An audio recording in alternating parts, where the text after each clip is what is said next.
Hi, I'm MG Rob, and this is my shop, where I've been doing maintenance, repair, and restoration on mostly MGs for more than 15 years.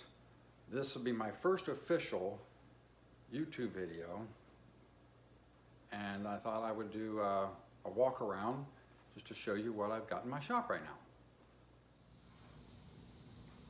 This one's a 1974 MGB that the current owner purchased off the original owner after seeing it sitting in the guy's garage where it had sat unused for about 15 years. So he brought it to me to get it up and running and back on the road.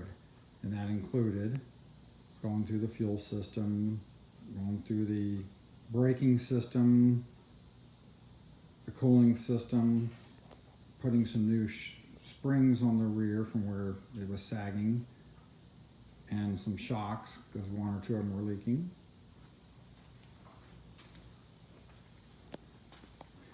It had been sitting in there piled up with all kinds of garbage all through the interior and stacked so high you couldn't even see the car anymore.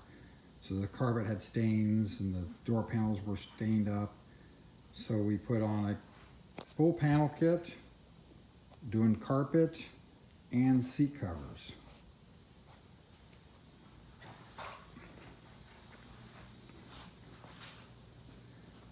When it was found, it had a downdraft Weber carburetor on it. So he decided to go with the original SU setup that I had in stock because he didn't get the original carburetors with it when he bought it.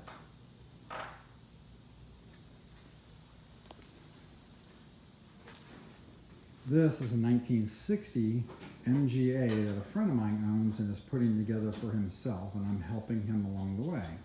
He bought this from a local club member who brought it up from Mississippi and had it sitting in his garage in pieces for about 10 years. And then it sat in his garage for at least 3 years before he finally got around to being able to start putting it together.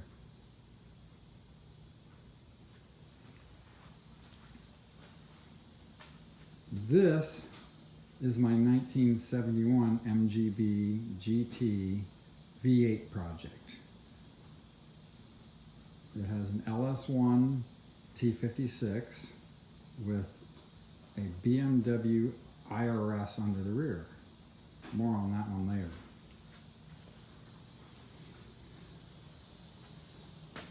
Here we have a Nash Metropolitan that last year I brought into the shop and did a valve job, new carburetor, and a couple other things too. And this year he brought it into me to have a new wiring harness put in. Now in the back, beyond that door, there's also another MGA that is in the middle of restoration, where the body shell has been painted and I've started the assembly process. And right here, I have another engine for another MGA that I'm in the process of building for another customer. So I thought I would start posting videos of customer cars that I have coming through the shop. Plus, I do have a 74 MGBGT that I used to autocross fairly seriously, and I'm looking to get it into the shop here really soon and start prepping it to get it back out autocrossing again. And that's going to include pulling the engine, going through it, taking the transmission out and going through it, replacing the rear end housing with another rear end housing, plus a few other things. Then I have my V8 project over here, which is a very ambitious project. It's got lots and lots of fabrication involved in it and a long way to go yet. And then we got my buddy's MGA here, which is almost ready to get fired up for the first time, and he's hoping to have it running for the spring. And then there's lots of other content we could get into because we do play around with motorcycles a little bit. And the same friend of mine who has this MGA also has a 54, I believe, Veloset 500, which is currently halfway put together. And it might be making an appearance on the channel at some point. And I do have an old military Jeep that I'm picking up here really soon. We could do some content on that. But if you guys think this would be interesting stuff to see, like, subscribe, comment below, and let me know.